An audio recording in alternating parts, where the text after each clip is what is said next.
Right down rules. सो पहला rule है size, ठीक है। So write down rules. So first rule of fusion is size.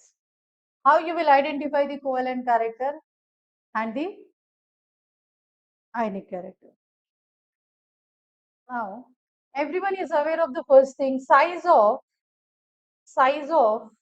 cation is smaller than size of its anion, ठीक है।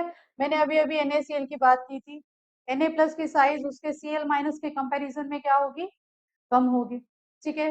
Now as we are going down in the group, ठीक है, as we are going down in the group, so ना के रबसिस पर what is happening to this size, size क्या हो रहा है, इंक्रीज हो रहा है।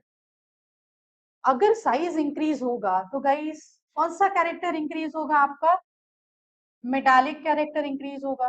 What do you mean by metallic character, cation easily बनना इज द मेटालिक कैरेक्टर। तो कैन आई से आपका यहाँ पे आयनिक कैरेक्टर क्या हो जाएगा, ionic character will increase. So remember very important point for this size of cation is directly proportional to what, you can say यहाँ पे ionic character, इतना ज्यादा साइज उतना ज्यादा आयनिक कैरेक्टर, उतना ज्यादा उसका मेटालिक कैरेक्टर, ठीक है। Similarly you can say here, यहाँ पे जितना ज्यादा साइज है, साइज ऑफ कैटायन है, अगर ये directly proportional to ionic character है तो ये इनवर्सली प्रोपोर्शनल टू क्या होगा, कोवेलेंट कैरेक्टर,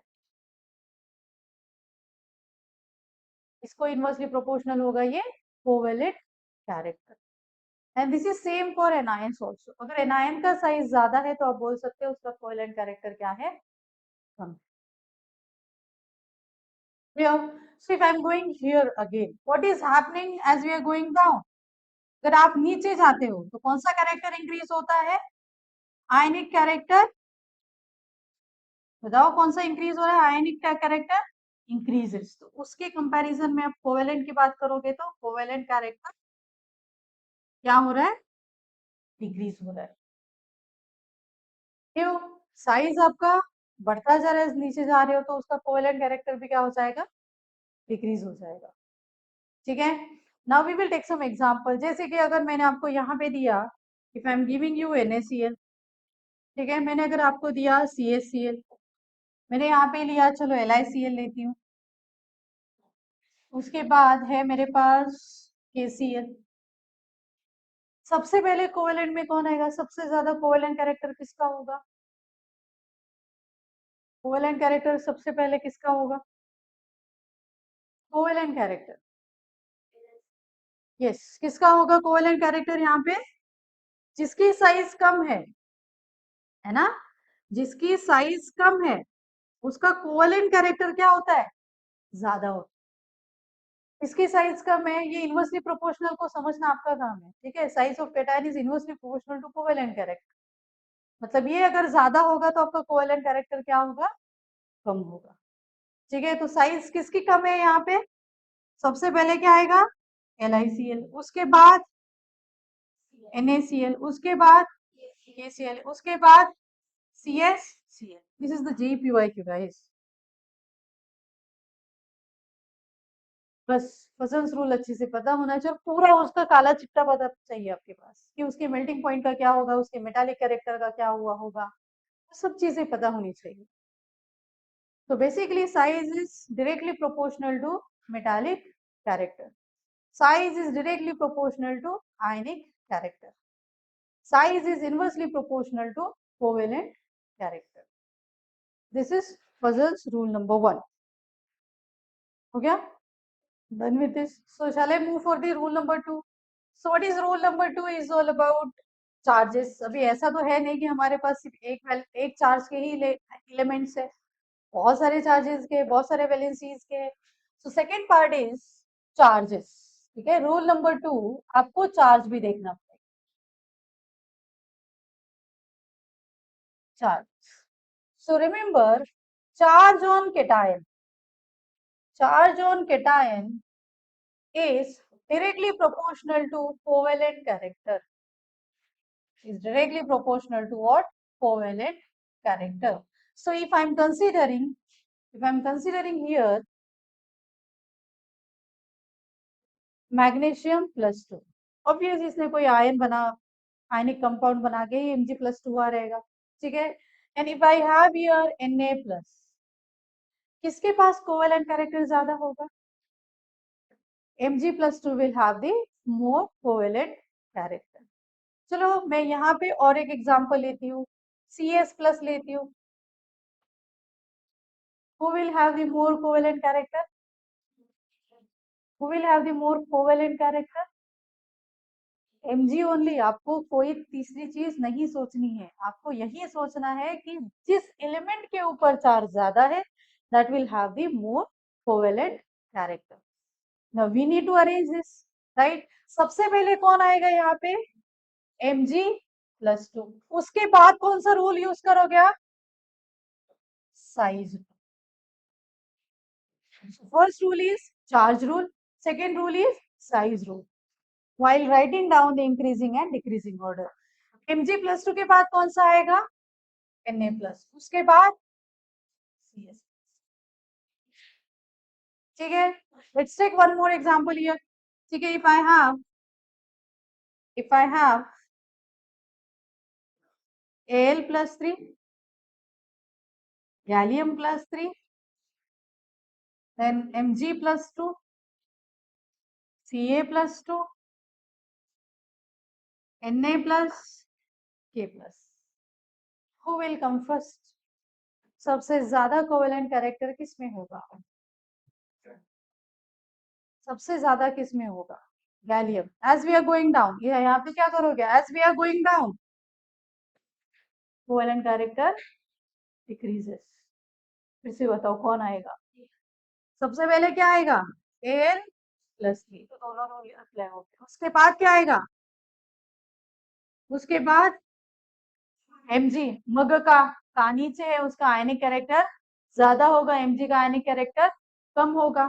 तो इसके बाद कौन सा आएगा? Mg+2, then Ca+2, then Na+, then K+। तो सबसे अच्छा आयनिक बॉन्ड कौन बनाएगा? K+। सबसे अच्छा मेटालिक कैरेक्टर किसके पास होगा? पोटेशियम के पास। दूसरी बात ये भी तो समझो ना, इसको कितने आयनाइजेशन एंथैल्पी लगती है? IE1 + IE2 + IE3, ज्यादा आयनाइजेशन एंथैल्पी लगती है तो इजीली तो कैटायन नहीं बनता है एल्यूमिनियम। इजीली कौन बनेगा? पोटेशियम ही बनेगा, एक ही इलेक्ट्रॉन को डोनेट करना है। समझ में आई बात? तो यहाँ पे क्या बोलोगे आप? आयनिक character decreases, covalent character, sorry, ionic character decreases and covalent character सबसे ज्यादा किसके पास होगा? L3 के पास, L+3 के पास। Now there is rule number 3, ठीक है, which is very very important है,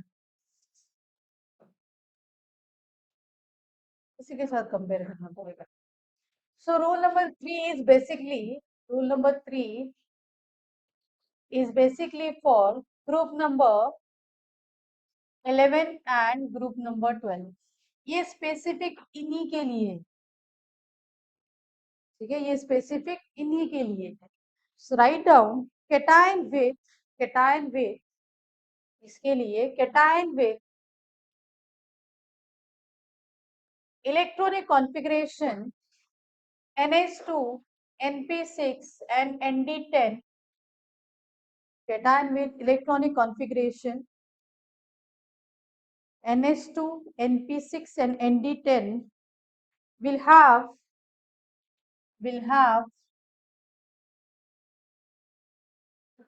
very high covalent character,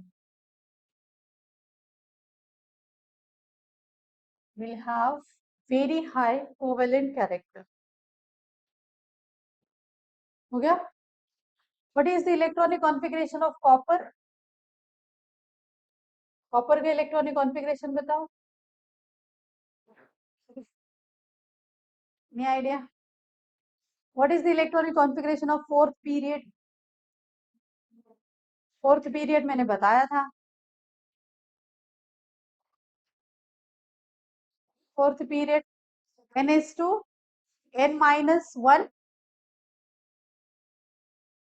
D, NH2 N-1 D।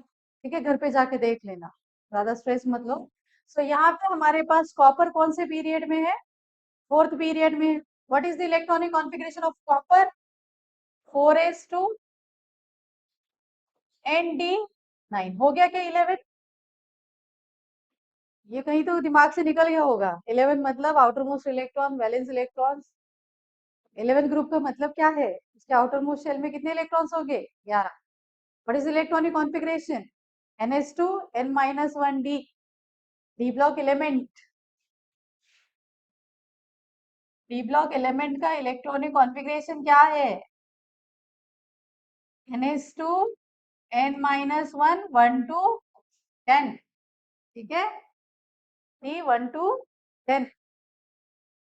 देख लेना स्ट्रक्चर ऑफ एटम में जाके, नहीं रहेगा तो याद कर लो। ठीक है, अभी सिंपल है। सो यहाँ पे मुझे बताओ, हमने एक स्टेबिलिटी की कॉन्सेप्ट की थी, राइट? कि कोई भी आउटर मोस्ट शेल है वो क्या होना चाहिए? ऑर्बिटल क्या होना चाहिए? एक तो फुलफिल्ड होना चाहिए या फिर हाफ फिल्ड होना चाहिए। सही है। इसका दूसरा भी तो इलेक्ट्रॉनिक कॉन्फ़िगरेशन है, कॉपर का दूसरा इलेक्ट्रॉनिक कॉन्फ़िगरेशन क्या है? 4s1 है। समझ में आया एनोमलस बिहेवियर? अभी मुझे बताओ, मुझे अगर Cu+ बनाना है, कहाँ से इलेक्ट्रॉन को आप बाहर डालोगे? From which shell? कहाँ से इलेक्ट्रॉन को बाहर डालोगे? कहाँ से डालोगे? 4s से। क्यों? इलेक्ट्रॉन वहीं से जाते हैं जिसकी एनर्जी क्या होती है? कम। What is the energy of 4s? 4+0। N+L rule. बहुत सच्ची में बहुत ज्यादा बेसिक है इसमें। मैंने आपको बोला था कि पूरा स्ट्रक्चर ऑफ एटम लगेगा यहाँ पे। छोड़ दो। यहाँ पे कुछ ऐसा अरेंजमेंट करो ताकि आपका एलिमेंट जो है वो स्टेबल हो जाए। What is stability? Fulfilled orbital या फिर हाफ फिल्ड ऑर्बिटल। क्या करोगे? 4s1 से निकाल दोगे, राइट? फिर इसका इलेक्ट्रॉनिक कॉन्फ़िगरेशन क्या बन जाएगा? 3d10।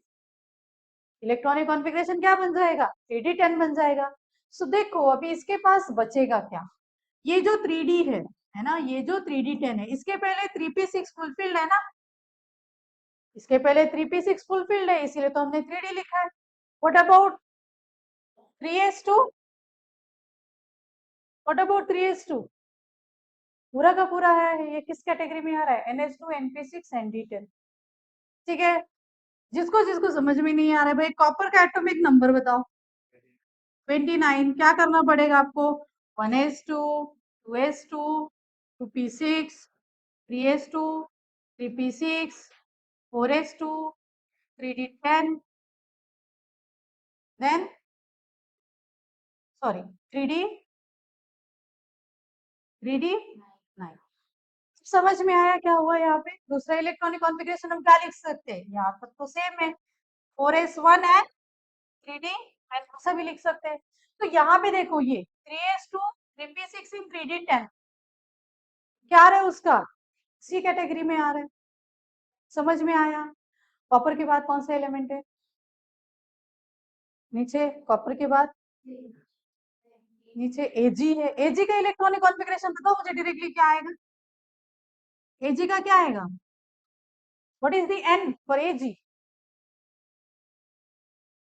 क्वांटम नंबर क्या है Ag का?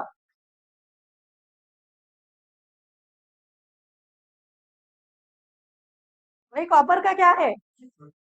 कॉपर का क्या है? 4। तो Ag का क्या रहेगा? What is the electronic configuration? 5s2 4d 5s2 4d9। Ag+ का बताओ।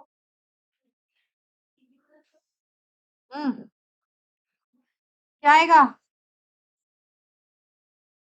4d, तो 5s0 4d10। अभी ये 4d10 है, उसके पास भी तो ये आया रहेगा ना, 4s2 4p6 एंड 4d। ये भी स्टेबल है। एज के नीचे क्या आता है? एयू का बताओ मुझे डायरेक्टली। एयू का बताओ भाई, क्या आएगा? चलो नेक्स्ट टाइम पे इसको लिख लो, उसके बाद फिर एजी का करेंगे हम लोग। नहीं, इसको खत्म करना है, then you can go.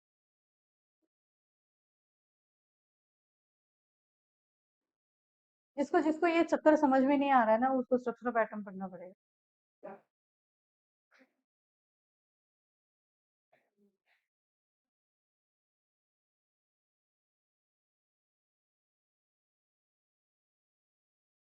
Speed में लिख लो।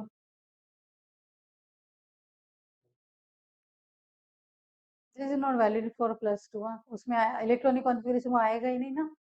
NH2 NP6 ND10 आएगा ही नहीं, ND9 आएगा। उसके लिए आपको स्ट्रक्चर ऑफ एटम में जाके देखना पड़ेगा कि इलेक्ट्रॉन कहाँ से दो जाएंगे, एक S से जाता है और एक D से जाता है। ऐसा नहीं होता है कि D से ही सब जाते हैं दोनों के दोनों इलेक्ट्रॉन्स। वही इलेक्ट्रॉन पहले शिफ्ट होगा जिसकी वैलेंसी, जिसकी एनर्जी कम है। नहीं तो आपको आयनाइजेशन एनर्जी ज्यादा लगेगी ना।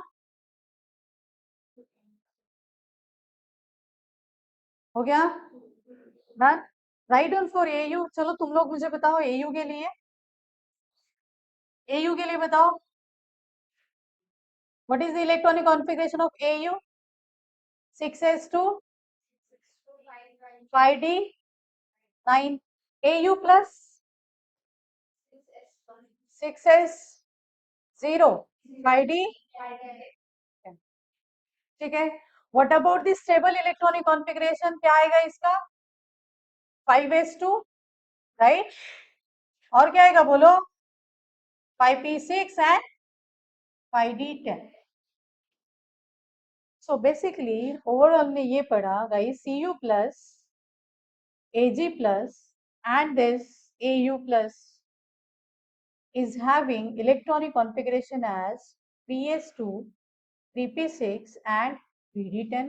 इसका 4s2 4p6 and 4d10, 5s2 5p6 and 5d10। भी इम्पोर्टेंट वर्ड ये है, इस टाइप का अगर इलेक्ट्रॉनिक कॉन्फ़िगरेशन आपको मिलता है, इसको बोलते हैं pseudo noble gas electronic configuration.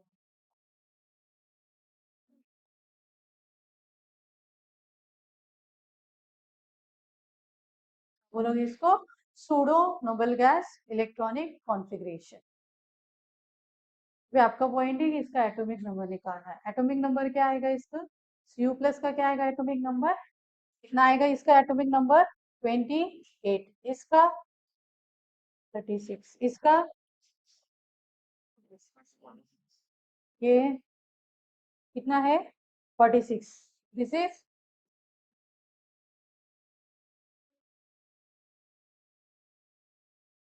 को चेक करना है ये नोबल गैसेस में है या नहीं, ये एटॉमिक नंबर्स नोबल गैसेस में है या नहीं, आपको चेक करना है। ठीक है, मतलब एफ छोड़ के बाकी सब इसके जैसे, अगर 4s का देखोगे तो यहाँ पे 4f नहीं है, 5 का देखोगे तो इसमें 5f नहीं है। इस टाइप का कहीं भी आ जाए, बेसिकली कहीं भी नहीं, एक ही एग्जांपल, इसी को आप क्या बोलोगे? Pseudo noble gas electronic configuration. ठीक है। Now tell me for zinc. Zinc का बताओ, जिंक का कितना एटॉमिक नंबर? 30। और उसका ग्रुप नंबर क्या है? 12। इलेक्ट्रॉनिक कॉन्फ़िगरेशन क्या आएगा? 4s2 एंड, समझ में आया? What about Zn+2? ये यहां से ही जाएंगे, है ना? क्या आएगा? 3s2 3p6 एंड उसके बाद कैडमियम में क्या आएगा? 4s2 कैडमियम, ये ना, 4s2 4p6 and 4d10। Then Hg+2 क्या है? 5s2 5p6 and 5d10। ये भी क्या हो गए? Pseudo noble gas electronic configuration. Now tell me about covalent character. उस पॉइंट पे आते हैं। कोवेलेंट कैरेक्टर बताओ, इसका किसका ज्यादा होगा covalent character? Which rule you will apply? Size. सबसे पहले कि कौन आएगा कोवेलेंट में? Cu plus, then Ag plus, then Au। ठीक है, यहाँ पे कौन आएगा? सबसे पहले कौन आएगा? Zn plus 2, then Cad1, then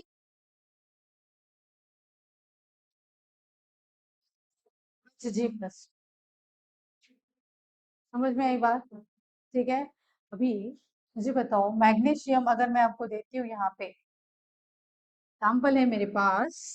if I have aluminium plus 3, then Cd plus 2, K plus, and then Ca plus 2. Who will have the more polarized, मतलब covalent character? Who will have the more covalent character? Remember, this is very important. ये जो elements है ना, ये highly covalent है। तो सबसे पहले कौन आएगा? Cd प्लस 2 के बाद then and then K plus. So do not forget this rule, बहुत इंपॉर्टेंट है। और हार्डली एलिमेंट्स ही कितने हैं आपके पास? 6 एलिमेंट्स है, जिसके बारे में आपको याद रखना है। समझ में आई बात? सो बेसिकली कितने रूल्स है इसमें? 3 रूल्स है, एक साइज, दूसरा चार्ज, और तीसरा उल्टा पढ़ो इसको। सबसे पहले क्या आएगा? Pseudo noble gas. सबसे पहले प्रायोरिटी किसको दोगे आप? सूडो नोबल गैस, उसके बाद charge, and then size. So Fajans rule is all about how you will judge the covalent character. So remember guys, covalent character को जज करने के लिए आपके पास 3 स्टेप्स है। सबसे पहले को कौन सा आएगा? 11 and 12 के cations, which are giving what? क्या दे रही है? Pseudo noble gas electronic configuration. क्या है pseudo noble gas electronic configuration? NH2 NP6 and ND10. What is the rule number 2? Charge. Rule number 3 size. तो आपको इसी स्टेप में ही फजल्स रूल को फॉलो करना है। सबसे पहले आपको देखना है NH2 NP6 मतलब Cu Ag Au and Zn Cdn Hg, इसमें से कुछ है। वो अगर रहेगा तो सेकेंड रूल पे जाओ, डिस्ट्रीब्यूट करके charge, and then go for the size. हाँ, यहाँ पे भी साइज अप्लाई करोगे, ठीक है, डिपेंड करता है अगर 2-2 3-3 एग्जाम्पल दिए तो। Clear with the point? Now एक लास्ट टॉपिक बाकी है, that is nothing but the polarisation. एकदम छोटा टॉपिक है कि किसी भी एनायन का पोलराइजेशन कैसे होता है, what exactly the polarisation is. हो गया ये? अभी मुझे बताओ, इफ यू आर डूइंग, यहाँ पे अगर कुछ कागज के छोटे छोटे पार्टिकल्स है, राइट, आपने उसको तोड़ तोड़ के रख दिया और कॉम को ऐसे ऐसे करके उसके पास लेके गए, इस प्रोसेस को क्या बोलोगे आप? कंघी करना तो मत बोलो प्लीज। क्या बोलोगे इसको? You are doing some charge, है ना, आप चार्ज क्रिएट करने की कोशिश कर रहे हो, तो इसको बोलते हैं पोलराइजेशन। आप एक ऐसे मॉलिक्यूल में पोलराइज करने की कोशिश कर रहे हो जिसमें कोई चार्ज अवेलेबल नहीं है, ठीक है। बेसिकली यू टू स्टडी कि कौन से एलिमेंट में या फिर कौन से कैटायन में पोलराइजेशन ज्यादा हो सकता है, कौन सा कैटायन पोलराइजेशन ज्यादा करेगा, कौन सा कैटायन पोलराइजेशन ज्यादा करेगा, और फिर उसके पास चार्जेस क्या होने चाहिए? ज्यादा होने चाहिए। अगर +3 चार्ज है, वो इलेक्ट्रॉन को इजीली अट्रैक्ट करेगा तो पोलराइजेशन इजीली करेगा, ठीक है।